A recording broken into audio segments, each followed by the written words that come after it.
Welcome to Two Bees in a Pod. I am Bilola.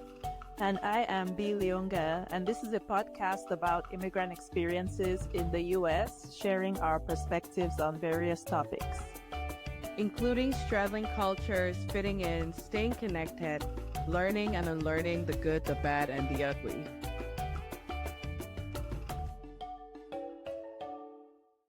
Welcome to another episode of Two Bees in a Pod, and we have a special guest today to talk about the experience of being a third culture kid. And if you're like, what the hell is a third culture kid? We'll define that pretty shortly here. So welcome, Dr. Tema Fodje, and thank you for joining us. Of course, glad to be here. All right, before we introduce you and get into our topic, our icebreaker today is, what is one job you would never do or one industry you would never work in, just based on your own moral grounds? Yeah, I think I was able to answer this very easily. I'd never work in health insurance, especially the people that control prior authorizations. Denying people insurance claims, I could never work in that. That goes against everything I believe in. I think I'm with you on that one. It's funny because I was browsing LinkedIn for jobs, right, recently, and I saw one posted by United Healthcare. And at first it didn't register, right? So I kind of clicked on it, and I was looking at it and I was like, United Healthcare? I said, is there a way I can even block this company so their jobs never show up? But yeah, I'm with you on that. Yeah, I agree with the insurance one, because I think there's something sinister about denying claims, especially now with technology based off of an algorithm. You're denying children, babies, or infants claims. It's a little bit sinister. I wanted to say, I don't know. I think I have morals, but at the same time, I worked in engineering, and it just always felt like a personal conflict of interest in that we were talking about, so let's go dig under this rock and get the gas out. And I asked, but when we take the gas out, what are we leaving? Surely the gas was there for a reason.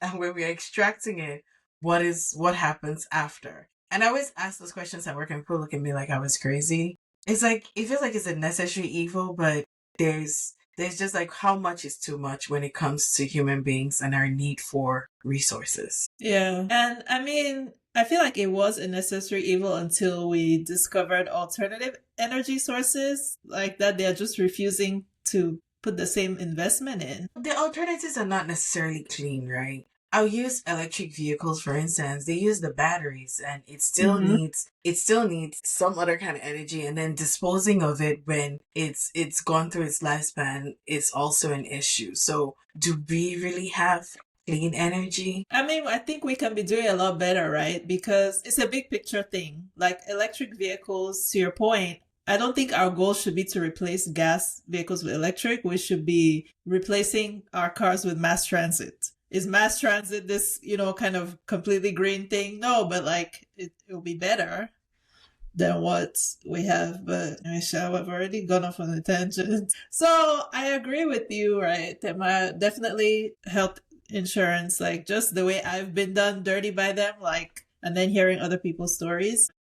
Anyway, let's talk about what we came here to talk about. So, third culture kid, right? So this is a term that was coined by an American sociologist, Ruth Hill Useem, and it basically defines children who spend their formative years in places that are not their parents' homeland, or children who are raised in a culture that's different from their parents. So Tema, that describes you, which is why we invited you to talk today about this, unique experience, right? So just a brief intro. Dr. Tema Fodje is a first-generation Cameroonian-American. She was raised outside of Atlanta, Georgia. In 2019, she graduated from Simmons University with a degree in biochemistry and a minor in biostatistics. Wowza. And she later earned her MD from Wright State University, Boonshoff School of Medicine in 2023. And she is currently a member of the U.S. Navy, and she is in family medicine residency. Is that correct? Yes, I am. One more year. And then, one more year? Okay, count down. Outside of work, she enjoys travel, eating good food, and being a mom to her 3 cats. Shout out to the cat moms. I also have 3 cats. When did you get cats? Bro, these cats, they were kind of neighborhood feral cats that I started feeding, and then slowly they, kind of transition from outside cats to indoor cats.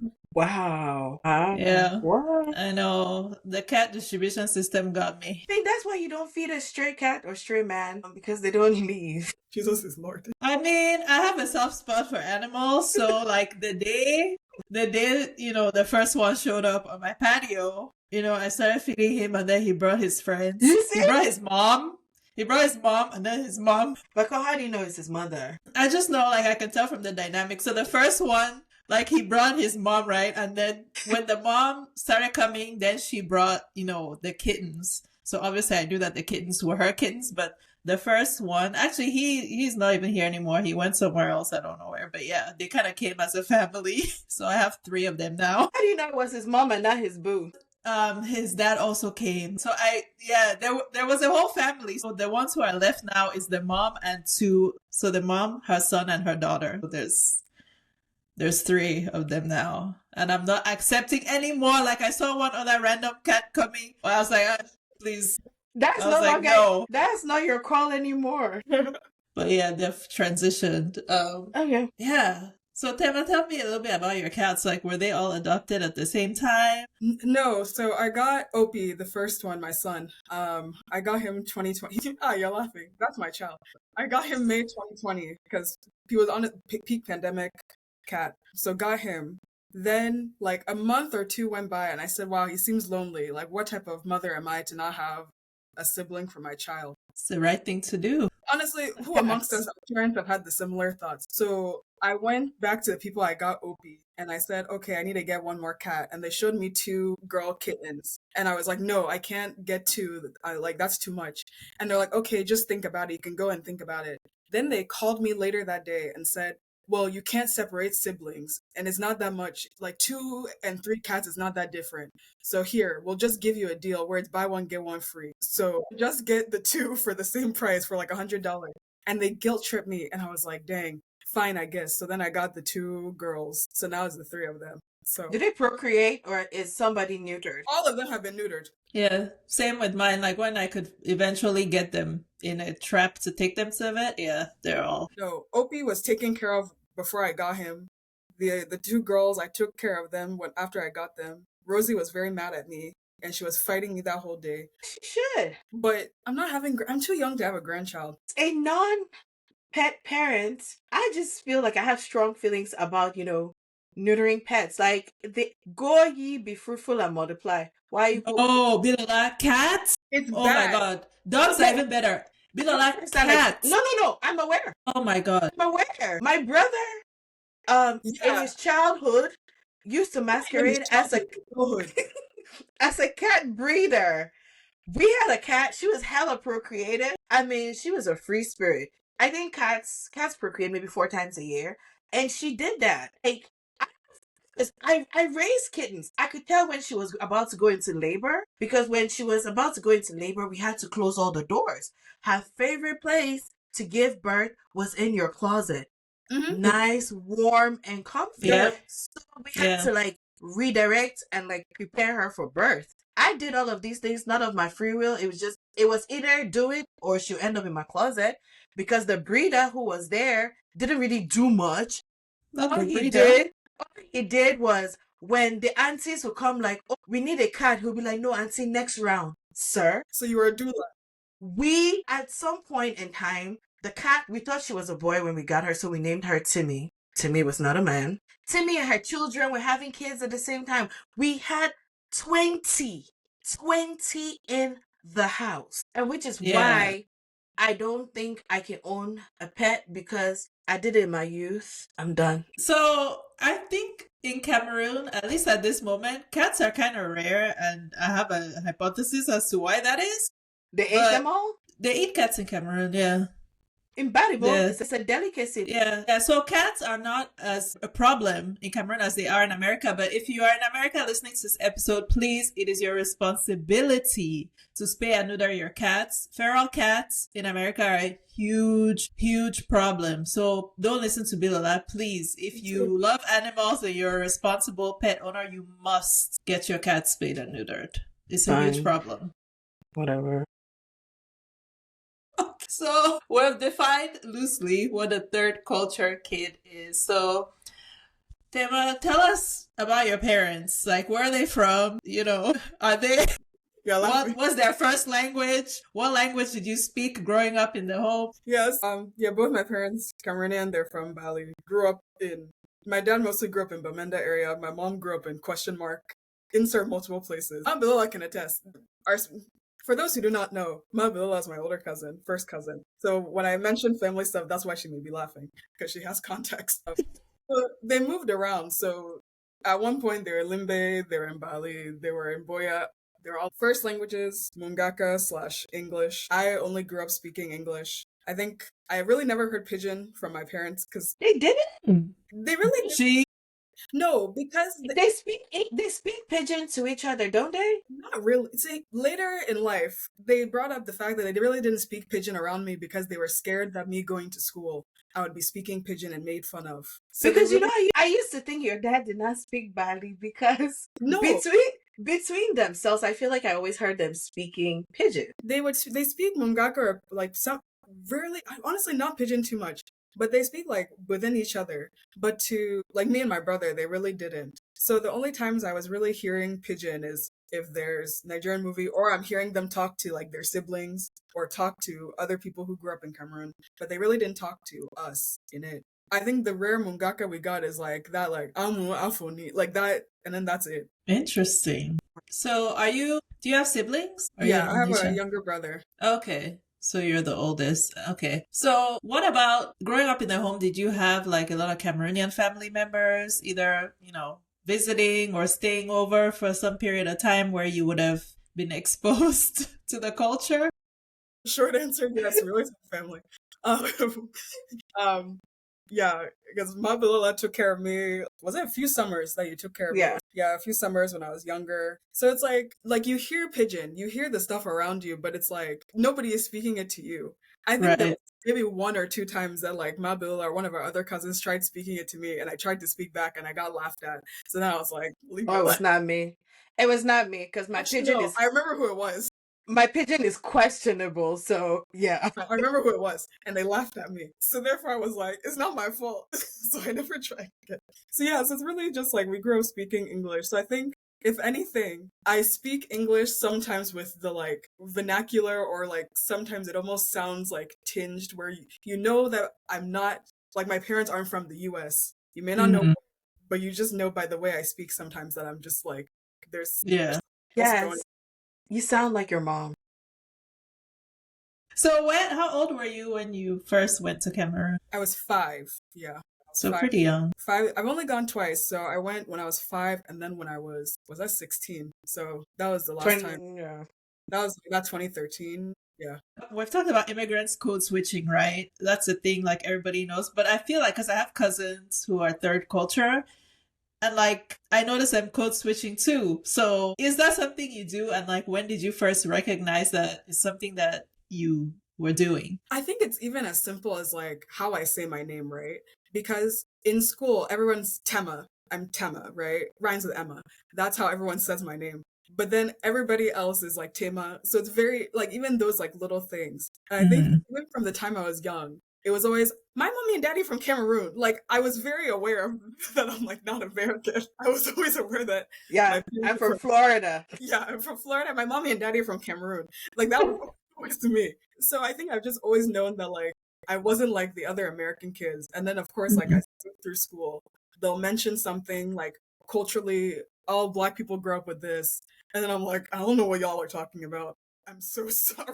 That's not my lived experience. So honestly, it starts very young, to the point that I don't have like a one instance of, oh, I know this was the time that this is when I realized like, oh, I'm not quite fully American.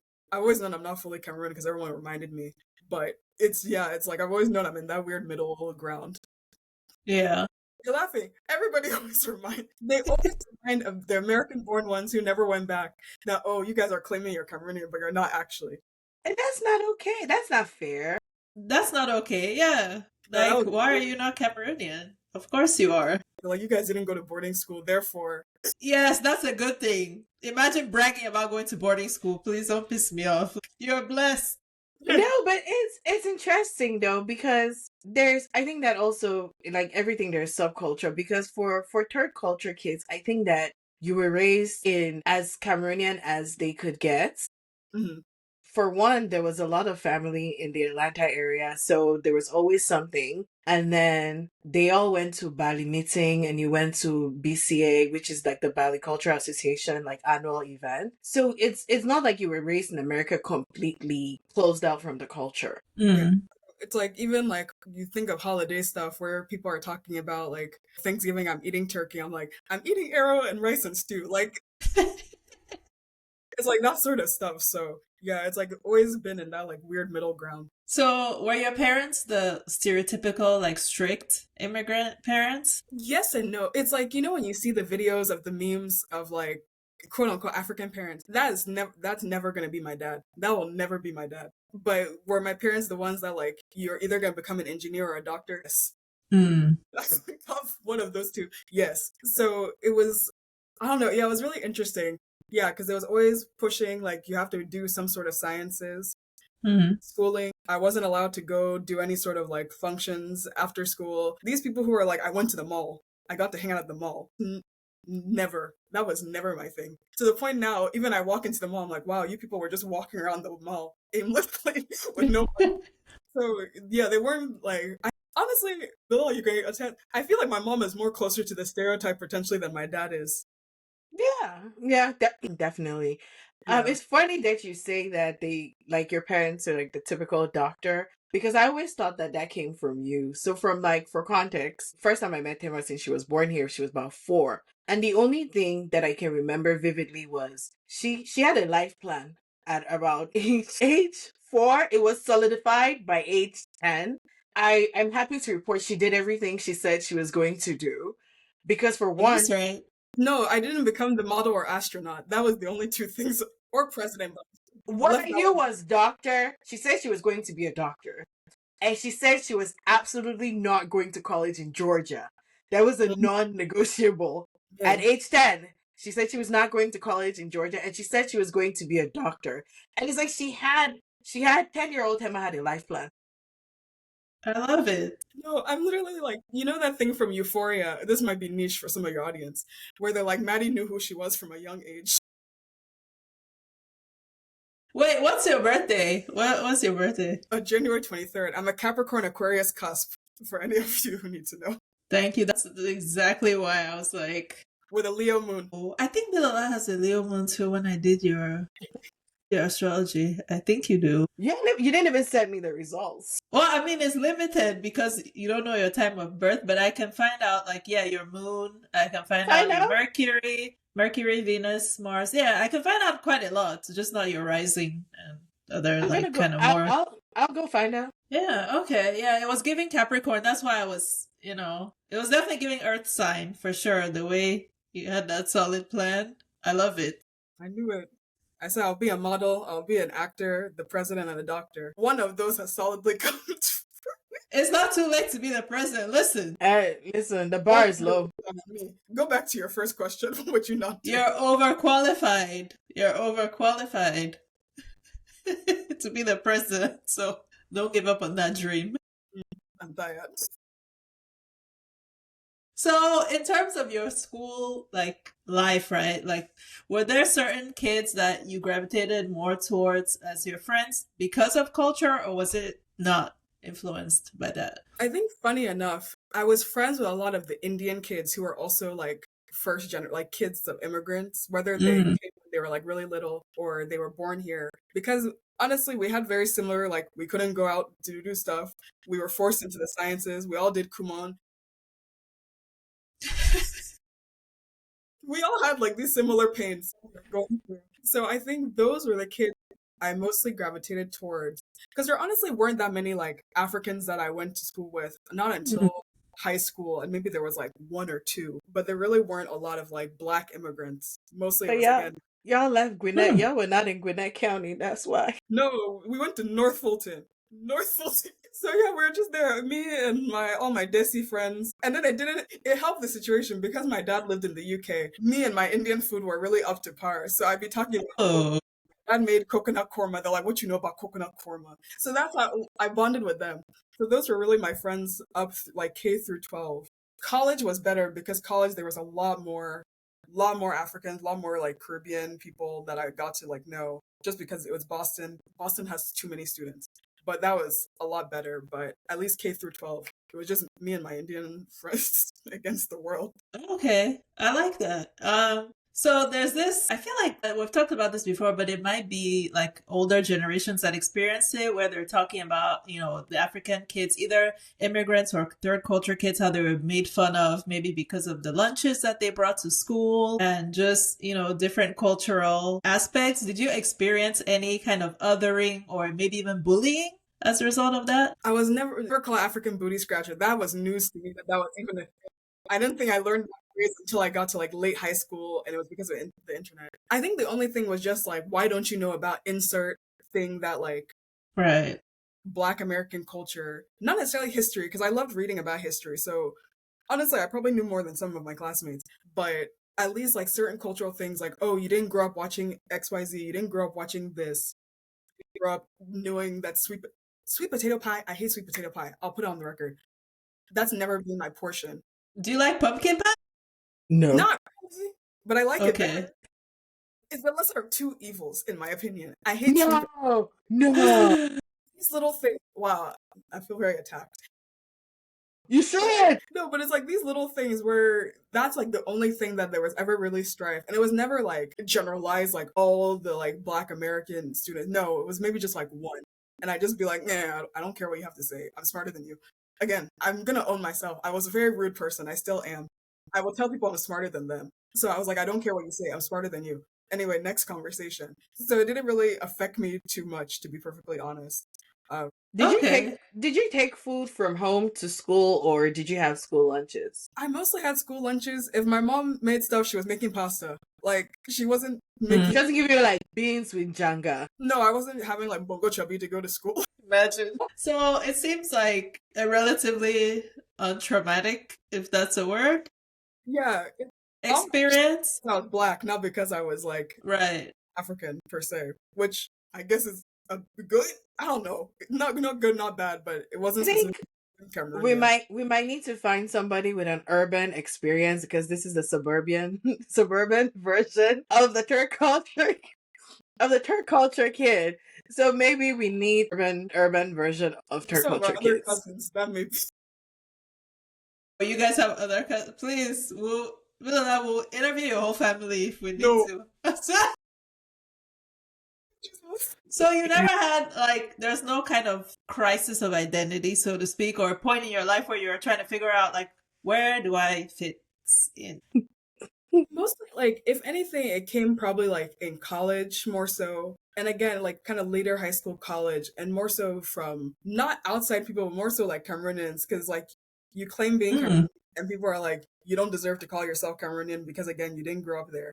So it's like it's a very weird thing, right? And then I guess also crisis of identity comes when all the like Anglophone crisis stuff comes. So then you're trying to make connections with other Cameroonians in college. And then it's like, you're this type of Cameroonian, you're this type of Cameroonian. Or why don't you speak French if you're a Cameroonian? And I'm like, whoa. A man said that to me on a plane one time.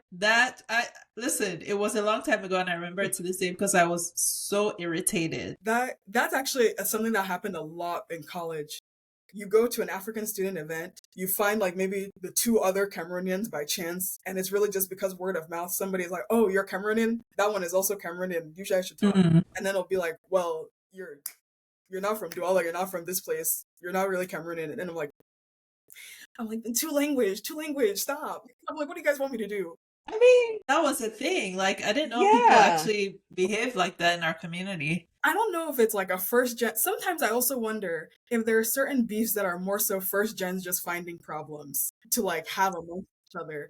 Because I don't know. It was very weird. It was just very weird stuff. But yeah, that's like really the only thing. And then I was like, well, should I even be calling myself Cameroonian? Am I Cameroonian-American? Well, I'm like Cameroon descent. Then it's like, when people ask where I'm from, do I answer, am I Cameroonian, or do I say I'm from the US, my parents are from Cameroon? But then I also know how I look at people who, like, if somebody is obviously like Nigerian and you ask where they're from and they say my parents are, I'm like, but why aren't you claiming it? So it's like all of those like things are kind of like the crisis you go through. But it's like now I'm just like, yeah, I'm Cameroonian. Okay, I may not have been born there, but like everything about me is Cameroonian pretty much, except for cats. That's really the only big thing. So, I mean, yeah, I'm surprised, like, because who would even say that to somebody? Like, Yeah. you're claiming to be Cameroonian, like, People are strange. I don't know. Yeah, people are very weird. But very strange. It's very strange. I think that for those of us who grew up in Cameroon, what I've realized is we're still very segregated in America. I know that I know francophones exist. I know I have francophone peers. There are some who went to English school, but then when they came to America, maybe they reconnected with their childhood friends. And so like I know that they exist, but we don't mix. We don't mingle. And then the few people that I know who are like their parents are francophone, but they went exclusively to English schools. They don't mix their circles. They hang out with their anglophone friends and they hang out with their francophone, but we really don't mix. Yeah, I think I've noticed that as well. Like, and even I would say even amongst the Anglophones, there's definitely kind of cliques. The boarding school people. Yeah, there's cliques that you can definitely like really clearly tell like these people, only hang around each other and they'll only allow a new person in if they meet certain, I'm not going to call any names, but I mean, that's what I've observed. You know who you're pointing at. I feel like I know one clique that you've expressed how you feel about them. I mean, I ain't trying to be in the clique. I'm just saying, like, I've noticed that we have that. Yeah, and we even have, I don't know, there's so many layers. There's also classism, because there is kind of snobbery within, I would say, within the community in terms of class and kind of economic status. Billa's making a face because maybe she is one of the classists, the elitists. She's one of the elitists. No. I was going to say that I struggle with this part, like whenever we get into classism, because the few times I've had conversations and I tried to chime in, I was told that I was the elites, so my perspective is skewed. And I don't know if it's whether I'm like a real elite or is perceived elite.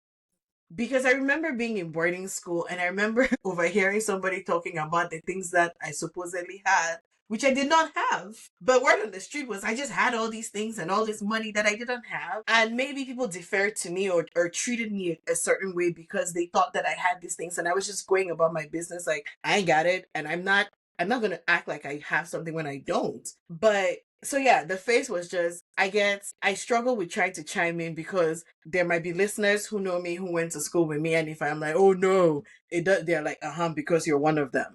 Right. I think let's think about it, right? Like your dad was a physician. You grew up in Douala. Like if just those two things, if somebody had told me in boarding school, like somebody had those two criteria, I would be like, yeah, that's a rich kid. That's all? Am I wrong? Civil servant doctor in Cameroon? My dad was a civil servant doctor in Cameroon, and they're not amongst the elite of the doctors. I want everybody to know that. Exactly. But the fact that you lived in Douala, I think, is what, if you had been from Limbe like me, then maybe they would have treated you like middle class. But because you're from... First of all, I heard about Inanga Leonga, like, very smart. And, Cameroon and our colorism. She's métis. So... Wow. You want me to lie? Trying to drag me into this thing. We're talking about classism, elitism. She said you're light skinned. Can you imagine? What does that have to do anything? No, she's not light skinned. She's métis. So for our listeners who don't have context, I think it might be French. It might be French influence. America has one drop rule. But in Cameroon, it's more, there's like white is best. And then there's métis. Métis is just biracial. And there's the fact that we have an official connotation for like, you're a métis. And then the métis comes before black. Come on now. I went to boarding school. We're cutting hair. And the métis kids, they had ponytails. Did you cut your hair? I had to cut my hair. Like, Seika was not playing about that. I had to cut my hair, and like, listen, also I was kind of strong-headed, so when I went home, like, I would dye my hair blonde. I'm like, we had this VP, I swear to God, like, she had it out for me. So I would come back to school and she'd be like, that is not your natural hair color, bitch. Like, How go you back know? home and dye it. It could have been, right? It could have been my natural hair color. But anyway, yeah. So yeah, no, Seika did not play that though. You had to have short hair. But No, yeah, BHS Boya let people have long hair. that's insane, because what sense does it make? Like, why does somebody with a different hair texture deserve to keep their hair long? Like, what's gonna happen if they cut their hair like everybody else? So I was very happy when I went to Catholic school and we're all cutting our hair. I think Catholic school was just, we don't want you to look a little funny because some people could look. So it was like, just keep one curl. You can. Yeah, because if Yeah, you cut like- it low enough, it's gonna just. It's not a good look. So it was like one curl. We're really gone off on a tangent, but no, that thing actually, talk about crisis of identity. Coming from Cameroon to America, I felt like good, I don't know how to explain, like, it was a good shift for me, because like you said, in Cameroon, like, there's one drop rule does not exist, right? Like, you're always being perceived as a biracial person in Cameroon, because there's obviously, it's a black country, there's not many white people, therefore there are not many mixed race people. So everywhere you go in public, Right, man? like from the time you're a little kid, just being aware of yourself, all the eyeballs are on. So it's like this constant, that you're always being perceived. People are always talking about you, literally right in front of you, like, because either they think that you cannot understand pidgin or they just don't care. Like, so we go to the market and like adults are just talking about you. And you're like, I can hear you, right? So coming to America and being like, oh, you're black. You're just black. I mean, I know that there's colorism in America, but it's like, now you're in this big group where there's many different shades, and it's like, okay, everybody's black. I'm like, okay, yes, bitch, So I'm black. You did not struggle with that? Because I've had other mixed people talk about, like, in Cameroon they're métis, in America they're black, and then it's like sometimes trying to figure out where exactly that they fit in, and especially when you're like an immigrant also now in America, you're like, if you say you're Black American, it's like, you're not, you're not soul food black, you're fufu and egusi black, but then Cameroonians will still defer to you. And because in Cameroon it's like white is best and white is seen as affluent. By default, as a métis, you're expected to be affluent, and I guess affluent people don't speak pidgin. Because to this day, there's still people where it's like, yeah, we went somewhere and this métis girl showed up and she was speaking pidgin, like stronger pidgin than me. Or like, oh, her accent throws me. Because people just expect, there are some métis kids, especially the Douala kind and Yaoundé kind, they leaned into this whole, I'm a step above. we don't eat this, we don't do that at home. And so I think people's expectations are colored by the experiences that they'd had with others prior. I mean, I guess, but no, I didn't struggle, to be honest. Like, to me, like, being in America I would never claim that I was Black American, because obviously, like, even when I think I'm code switching and rapping my life away, people will still be like, oh, you have an accent, where are you from? I'm like, I was thinking I was giving, listen, I thought I was giving the thing, and they're like, hey, you have an accent. I'm like, damn.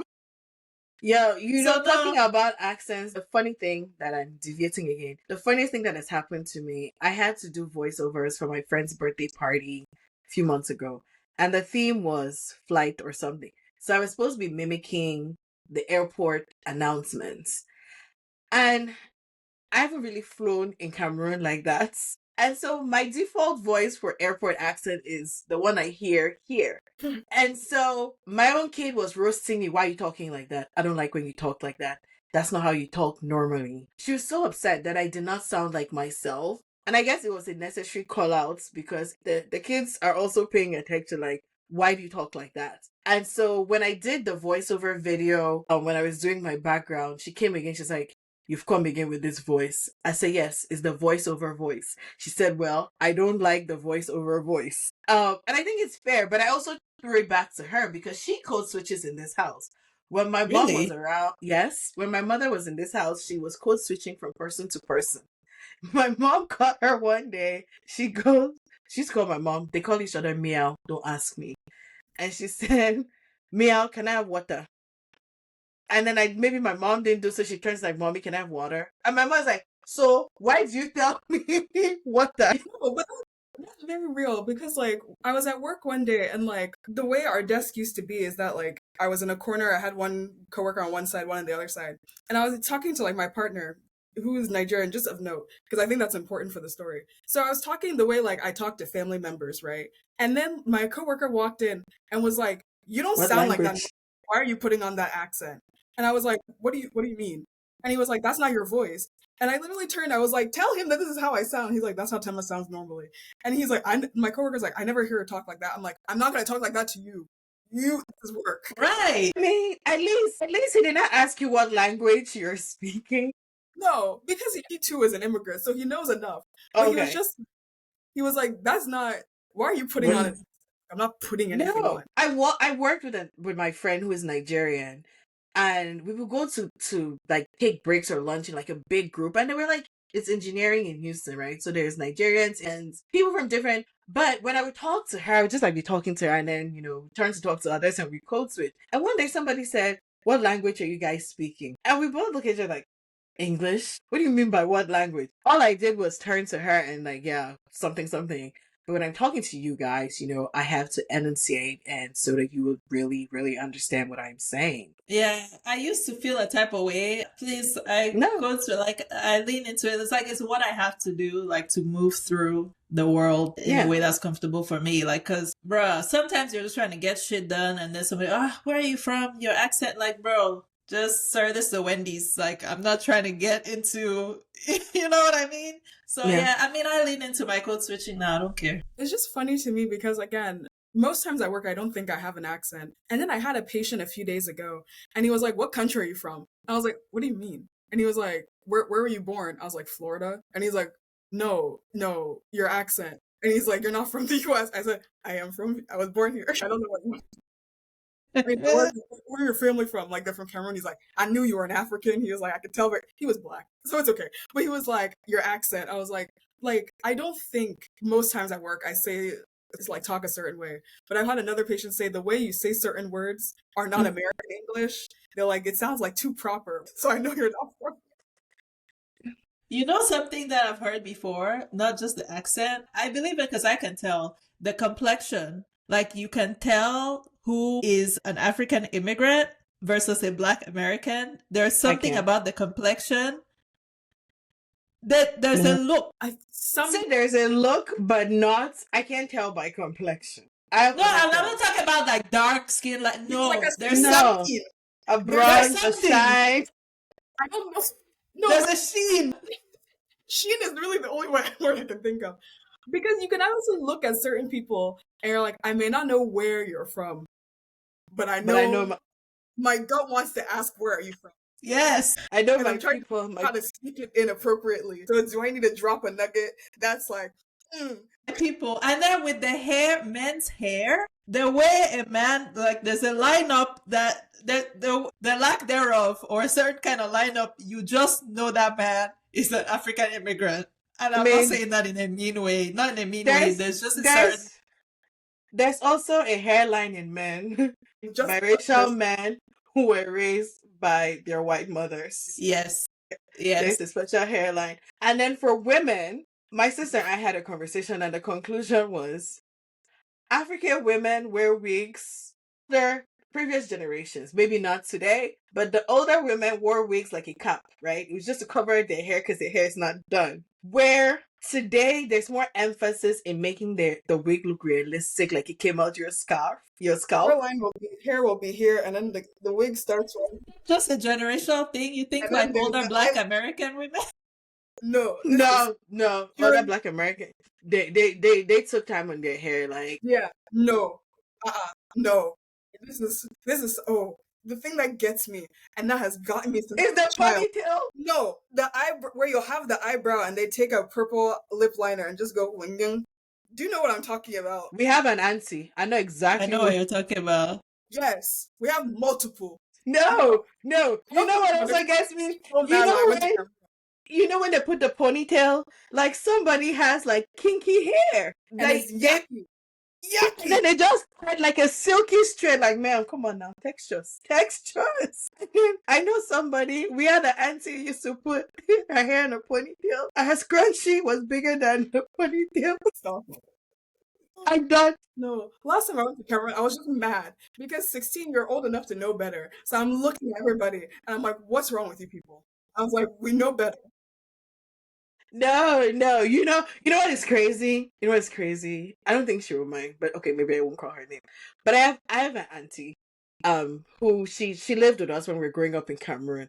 And even when I was a teenager, I used to be like, "This your wigs now? What's happening?" So a few years ago, she had like a nice little curly one, and I said, "Oh, I love this hair." She said, "Are you sure?"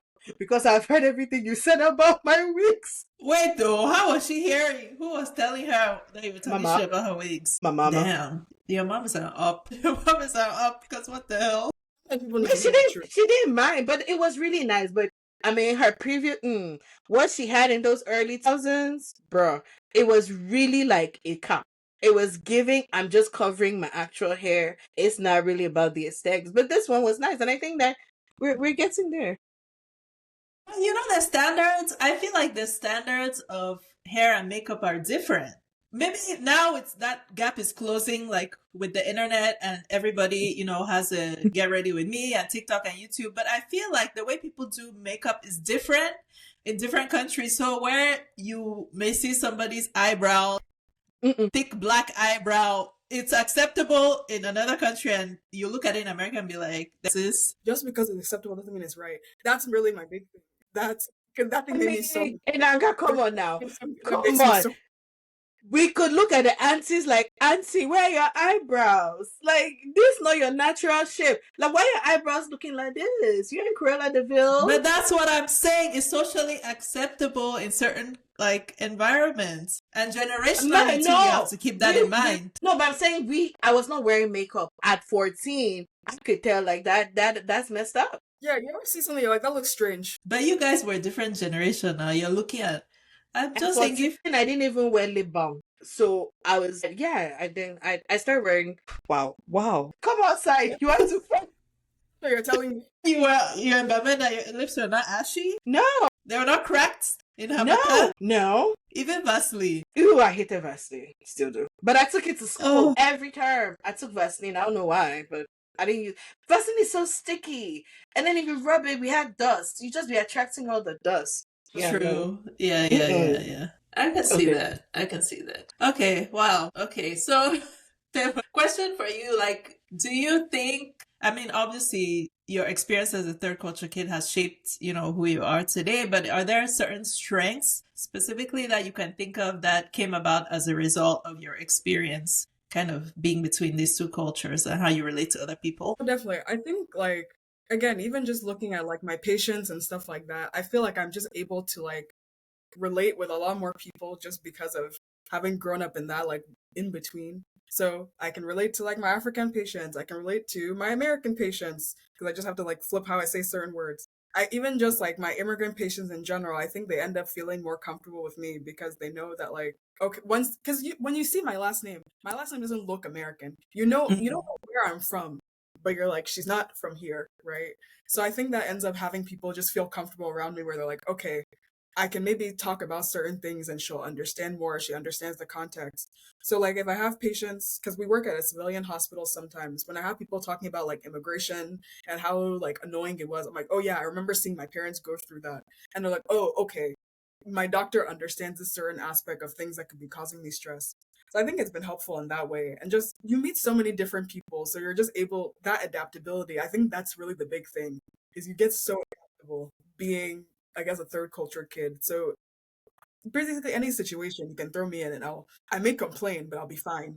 That ultimately. Nice. So as we were having this conversation, Lila, I was thinking about your daughter because she is a third culture kid. I mean, I'm sure she has a different experience than you, Tema, just because of the times have changed, right? The times that she's growing up in, and then her parents obviously are millennials. Your parents were not. But if you had to give her some words of wisdom or kids like her, what would you say to her? Honestly, like, it's hard to say, but try your best to just figure out who you are in this world, because again, there's going to be so many different influences that come through from your mom, your dad, and especially her, because she has more cultures to incorporate than I do. So it's like you're gonna have so many different things to input, and it's just like figure out what things you want to keep. Some things you'll take away with. Am I gonna do my eyebrows like people back home? No, I'm gonna leave that back. That's a part of my culture. I'm okay continuing. But you figure out what you want and what you don't want to continue on, and that you just go about life. And to the people who tell you you're not XYZ thing enough, like like you guys don't affect my life. It's fine.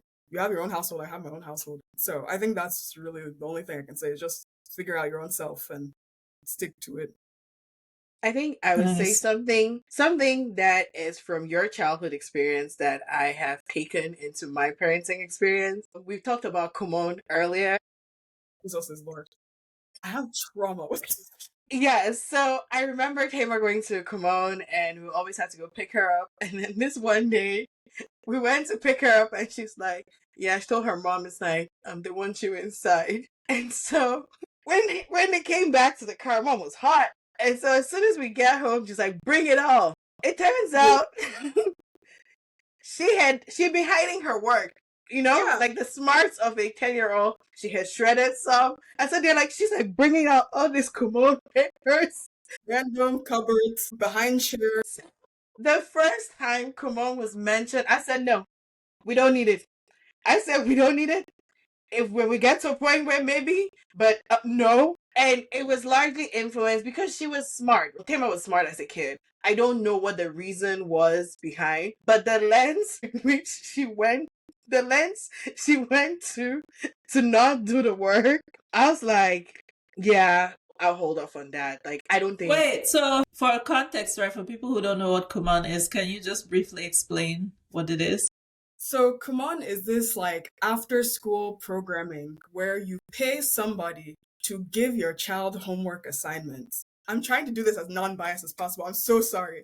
You pay people to give your children homework assignments, and like they have their own arbitrary leveling system. So they have like, it was reading, writing, math, I think it was. You can level up through the systems, go progress. They'll give you like a sticker if you make it through. They're grading you like it's college, like it's very serious. And like depending how like smart they think you were, they would continue to add. So like let's say you didn't finish the work for one day, right? They don't care. They're gonna add more the next day. And they'll add more and they'll add more. And then let's say you got X% wrong on that assignment. They would send you back home with it that you had to make corrections in addition to the homework they gave you for that day.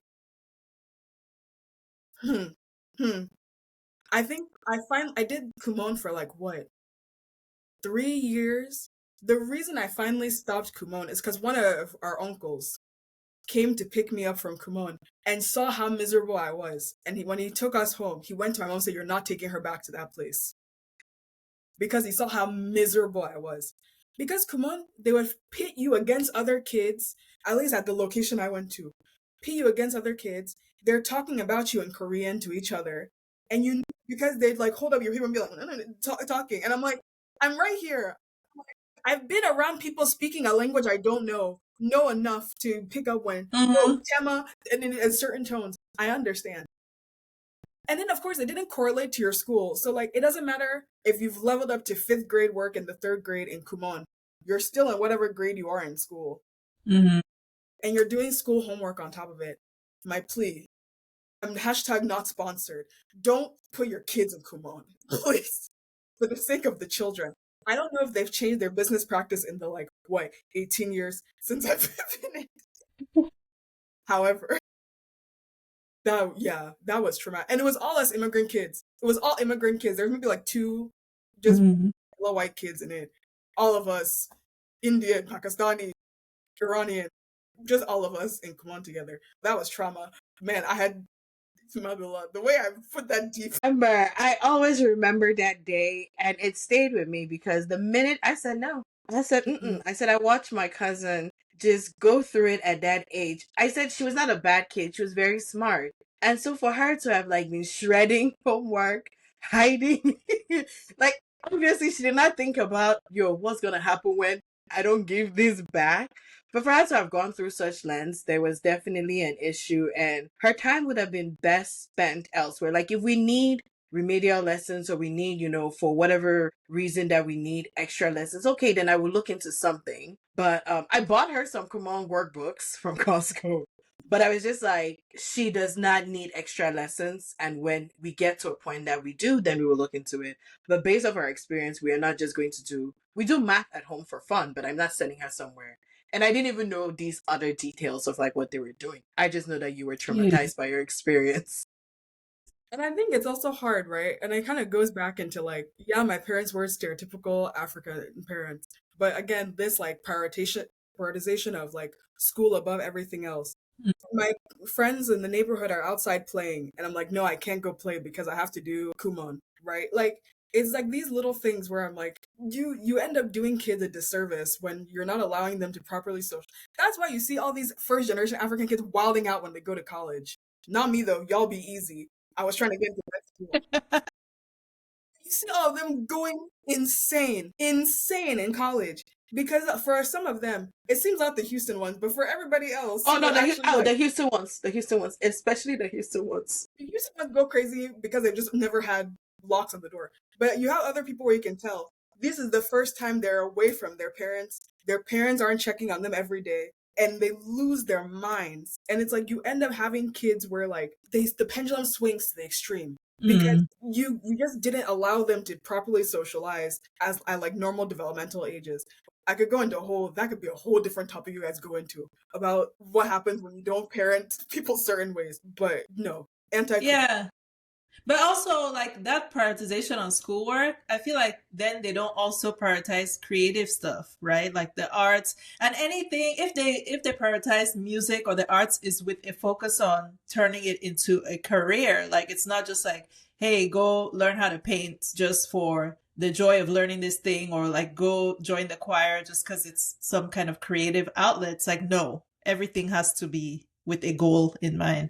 No, like, because I did choir like from 5th grade basically through college, and they're like there's a year where I wasn't allowed to do it in high school because my parents were like, well, you should be doing this class for people who want to go to medicine instead, which is like that's crazy. I was like, why? I know I want to go to med school. This class I take in high school is not going to affect me getting into med school in like 8 years. So it's like those little things where, again, I wasn't allowed to do like the social things that I wanted to do and like the other development stuff because it was like, this is what we think is going to be the best path for you. And it's like, I worked through a lot of my resentment later because I'm like, my parents were figuring out how to be a parent for the first time, how to be a parent in the US to like me. Like you work through that later, but it's like, there's so many things where like, it could have been so different. Maybe mental health could have been better if I had been allowed to have certain outlets. And also you see the difference between like third culture kids siblings, I think is also a very interesting thing because my brother is way more American than I am.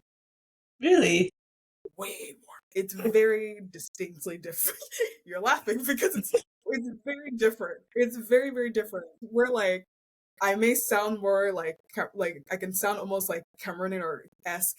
My brother does not sound that way. The foods that I like to eat, my brother does not like a lot of the Cameroonian. It's like, and you were the trial run. Right.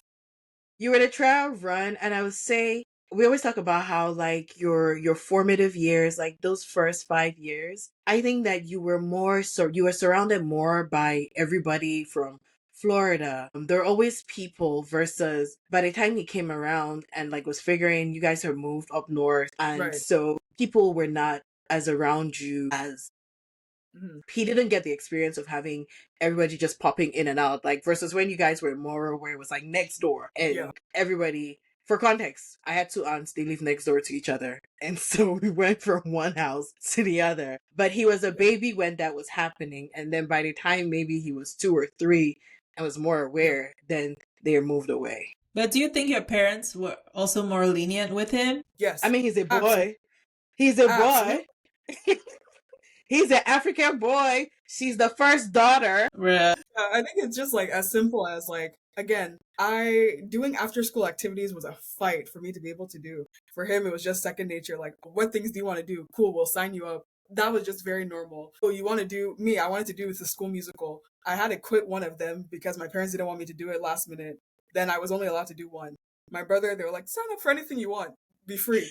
So it was just a very different experience. And like the whole like you need to become a doctor, engineer, boom. That was not the put on my brother like it was for me.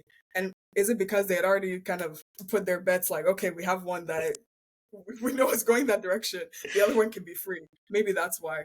But yeah, it's interesting. Again, looking through my lens, and he may have also, he probably has another view of it, saying that you were treated very differently and has a different perspective. But in my opinion, he had it way more lenient, and I felt like I'm way more closer to American experience on that spectrum than I did. Interesting. I have this, I don't know if it's a hot take, and maybe it's a good thing that I don't have children because I don't believe that homework should be a thing. Correct. Because how is a child spending 8 hours in school and they still have schoolwork to do when they get home? Like, so what were you guys doing the whole day at school?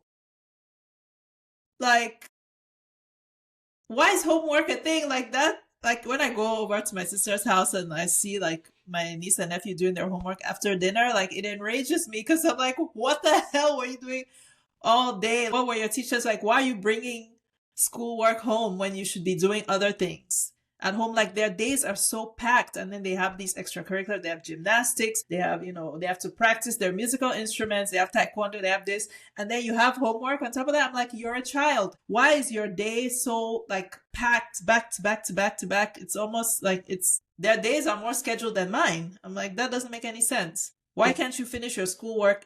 Well, it's not them, but like, why can the school not teach you what they need you to do in that time? And after school, that's your own time or your family's time. Yeah. I feel very strongly about this. But when you were a student, how did you feel about homework? Like when I was in elementary school, I hated it. Did you like homework? Who liked homework? So I didn't care about it because back then they would write the homework on the board. And as I was copying the homework, I was doing it. So I never did homework at home. It was done before I left school. See, that's a lucky situation because sometimes it's like they would put your homework in our cubbies and we weren't allowed to touch it until you're getting ready to go home. Okay, see, yeah. And then if you're lucky, you can be on the bus trying to like write it and do everything. Otherwise, you're having to do it at home. And now it's even more complex. They put the homework online, and then there's like homework that has to be done on the computer. And in our household, everything is password protected. We are anti-screens in this house, and it's like a cat and mouse game. Sometimes I think like maybe if I let her watch TV, would she be okay? But I refuse to find out. So every single screen has a password. I'm talking the TV. The house came with one of those Samsung fridges that has a screen. It has a passcode. Everything has a passcode. And so when she has to do homework, now you have to unlock the computer and sit there to make sure there's no deviations. But yeah, it's not as easy because I tell her, I'm like, listen, if you don't want to do homework, do it at school. She's like, oh, there's no time. But yeah, because you make a good point. What are they doing all day? I mean, they take 2 recesses, there's lunch. No, I feel like that then the curriculum is not well structured or managed because come on, like the kid is there for 8 hours and you're still sending them. I know Americans, my kid goes to international school, and so they have a slight different curriculum. Because I'm so thankful. I survived elementary school with minimal projects because I watch American parents and the amount of projects that they have to do with their kids, and it's like family tree, which the child can't do on their own. Y'all gotta be in there. It's like, are you threatening me? Is it my project? Why do I have to be involved in all of these things? Like the few times we've had projects, we were up the night before struggling. Me and I keep going, I've gone to school. It is not my responsibility. Let me just talk about projects really quick and how it's not catered to the third culture or immigrant child. Because I remember getting project of being like, what did your grandparents do in 1945?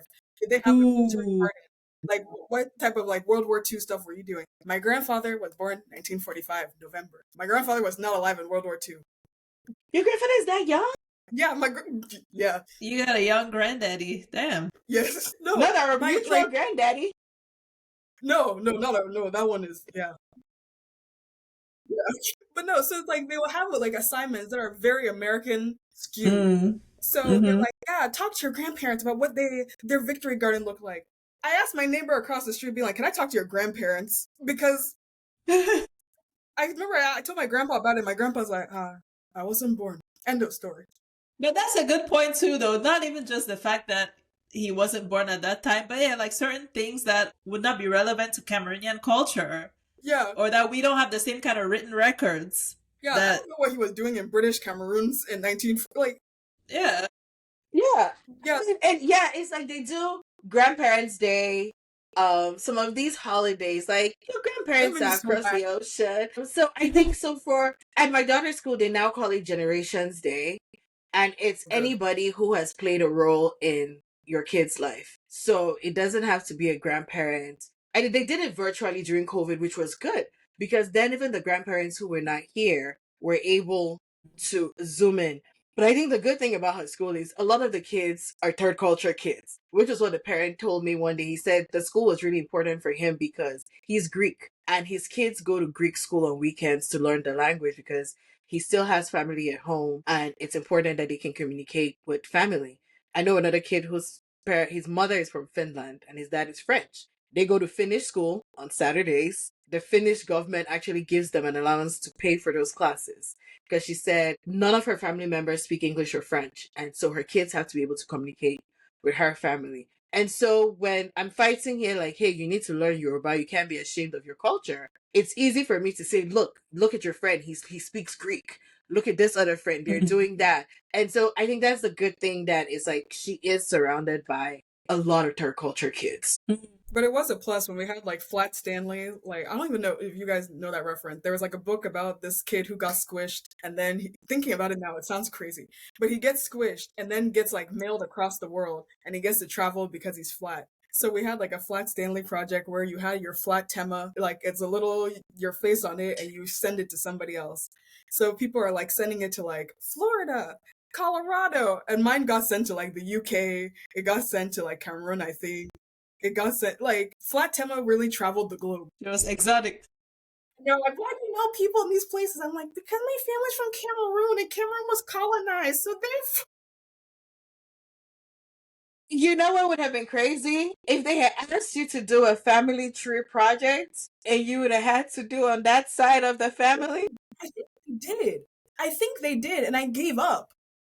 Because it's like, I know that there's X number of aunts and uncles on this side. I was like, let me just focus on my dad's side because that's the easier side to do. I was like, because if you want the extension, it's going, no. Because I'm like, then I have, no, I remember when I explained bigamy for the first time, because I was like, my grandpa had 2 wives. And they were like, what? They're like, that's illegal. I'm like, no, back in Cameroon, it's Not illegal. to have 2 wives. Escándalo. I Like mean, a 6-year-old talking to you about this. yeah, our grandfather had 20 children, surviving Mhm. children. Amen. Amen. I think at least 2 classmates that I know of who grew up in polygamous homes. So it was still definitely a thing when we were growing up. Maybe not as, prevalent, but yeah, it was a thing. No, it was just me. People were like, you mean that he had a wife and divorced? I said, no. They were in the house. At the same damn time. My mom says 1970. Childhood was something else. I have one question. As it relates to third culture kids, I mean, you grew up and you had big cousins, who were your default babysitters. Did you ever? Anyway, sidebar, Bilala is very resentful. Do you know that? She's very resentful about the fact that she had to look after you on her summer break. No, look, I listened to the No, episode. hers was okay. I don't fault her at all. Because I think about how would I feel. I'd be mad. So I don't. She wasn't too bad, right? She wasn't too bad because she was in Atlanta. There was a different situation that was just out in the sticks. And then a lot of it was unpaid. And what is really messed up about it was that it was unpaid when it was us. But if we said, we cannot do it, they were willing to pay other people. Oh, that's messed up. Yeah, that's messed up. This was it. Tema was just a little over savvy kid, so sometimes she was too much to handle. No, I know this about myself. There was Like, just there was times watching where Real World, Facebook I one day. It was on Facebook one day, and I remember her coming to tell me that I should be careful what I do on the internet because people can track me or something like that. Hey, that was good advice. Hold up. Hold up. She was like 10.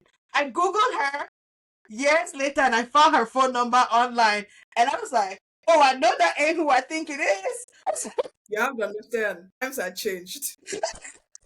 Snap, Listen, she was not bad. That's all I'm saying. She was not. Sometimes she was a little annoying, but I mean, Absolutely. I also was annoying as a child. My sister was not a big fan when we were growing up. It happens. No, I knew too much. I knew too much for my own age. I was just reading, and then I remember like Mabilla and her sister would watch The Real World, so I would sneak and behind them and watch. I don't know if you guys knew I was watching The Real World with you guys. The Real World No. Denver. That's the first season that I remember them watching. Should I have been watching any of this stuff? No, but I knew about the world. I learned about the world. So then I would go forth. That's how I learned about Flavor of Love. That's how I learned about MTV and VH1 to then be able to watch Flavor of Love. And honestly, Wow. I am the person I am today. So you guys are welcome. Bad influences. No. What was your question, Bill? Which one? I think I asked You had a question. About babysitting. You said something I about was just babysitting. like, Oh, what, I like- interrupted her. It was a babysitting question. Like, did she think anything of it? Like, as a child, it was just, oh, I'm hanging out with this teenagers of sorts, or did she see that as child labor? I was just like, oh, they have my cousins watching me for some reason. I don't know why I can't get a babysitter like normal people, like on TV. No, because on TV you get your neighborhood person, because you would get like the flyers in the mailbox, like, oh, they're charging $10 per hour, additional $5 per child to watch you, and I'm like, So when my cousins aren't here, I just sit at home by myself. But then my cousins come and they're watching me. I was like, this doesn't make sense to me. I'm like, I'm not understanding.